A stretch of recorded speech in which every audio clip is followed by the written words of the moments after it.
નમસ્કાર નમસ્કાર નમસ્કાર. અત્યાર સુધી આપણે રાવણ સમાજની અંદર મેં ક્યાંય જોયું નથી કે આવી રીતે આવો એક મોટામાં મોટો કાર્યક્રમ જે સિંહ મહોત્સવનો રાખે છે. આપણે રાવણદેવ સમાજનું પ્રથમ સ્નેહ મિલન સિંહ મહોત્સવ મહાશિવરાત્રી તારીખ 15/2/2026 રોજ અહીંયા આપણે ગાંધીનગર મુકામે એક સરસ મજાનો એક ધાર્મિક કાર્યક્રમ રાખવામાં આવે છે. ત્યારે આપણે જોઈ રહ્યા છે કે આ કાર્યક્રમમાં ઓછામાં ઓછા 20 થી 25,000 વ્યક્તિઓ અહીંયા આવશે, ભગવાનના દર્શન કરશે, પૂજા કરશે, શિવ આરાધના કરશે અને ફેમિલી સાથે ટૂંકમાં અહીંયા આવીને ટૂંકમાં બહુ મજા લેશે અને ધર્મની ટૂંકમાં એક રક્ષા થશે. અત્યાર સુધી આપણે બધા ટૂંકમાં જઈએ છીએ પણ કોઈ આપણો એવો તહેવાર નથી. ઠાકોરમાં, ચૌધરીમાં, બીજા બધા સમાજમાં તમે જુઓ તો એ લોકો સમાજની અંદર બધાના ટૂંકમાં માતાજી ભગવાનના એક કાર્યક્રમો છે. ત્યારે આપણા રાવણ સેવકી સમાજના ટૂંકમાં રામકથા મેદાન સેક્ટર 11 ગાંધીનગર ગુજરાતમાં ટૂંકમાં એક સરસ કાર્યક્રમ થઈ રહ્યો છે. ત્યારે એક આપણે સુરેશભાઈને કહીએ કે આ બાબતે સુરેશભાઈ.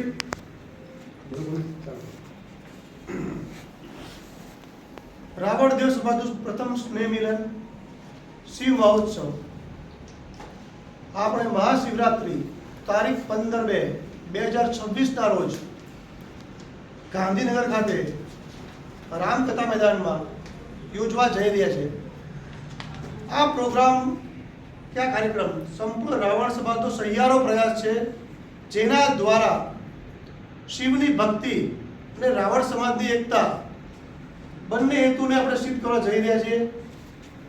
જેથી આ પ્રોગ્રામમાં રાવણ સમાજના દરેક વડીલ, બંધુ, અગ્રણી, ભાઈઓ, બહેનો, બાળકો દરેકને અમે સામેલ થવા માટે આ ટ્રસ્ટના મંત્રી તરીકે દરેકને હાર્દિક આમંત્રણ પાઠવું છું. દરેક વ્યક્તિએ આ કાર્યક્રમમાં આવવા માટે અને બીજા લોકોને લાવવા માટે પૂરેપૂરો પ્રયત્ન કરો તો જેથી આપણા સમાજની અંદર એકતા વધે અને એકતાની હાલ જરૂર જ છે. બરાબર? લાવો ચાલો. પ્રમુખ શ્રી લાલભાઈ. નમસ્કાર નમસ્કાર નમસ્કાર.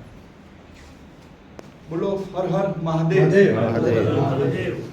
આથી રાવણયોગી સમાજના તમામ જ્ઞાતિ બંધુઓને જણાવવાનું કે આજે મહાશિવરાત્રિ શિવ મહોત્સવ એ આપણા રાવણ સમાજ માટે દરેક ધર્મના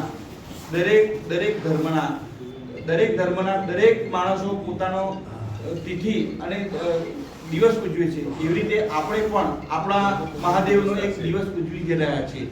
આ તમામ ગાદીપતિ ધર્મગુરુઓ, સાધુ સંતશ્રીઓ, મહંતશ્રીઓ, ભુવાજીશ્રીઓ, સમાજના આગેવાનો, વડીલો તમામ બધા એક સાથે આપણે એક મંચ ઉપર ભેગા થઈએ અને આપણા ભોળાનાથ ભગવાન શિવજી, શિવશંકર મહાદેવની શિવ ભક્તિની આરાધના કરીએ. જય હિન્દ, જય ભારત. એની સાથે જમણવાર અને આ કાર્યક્રમ આપણે ફરાળી પણ રાખવાનો છે અને બીજું પણ છે, જેને જે રીતે ભોજન લેવું હોય એ પણ લઈ શકશે. એટલે શાંતિથી તમે આવો, અહીંયા ખાવા પીવાનું ભરપેટ મળશે. ચોખ્ખા ઘીનો શીરો પણ ભગવાન શિવ આપણને આપવાના છે.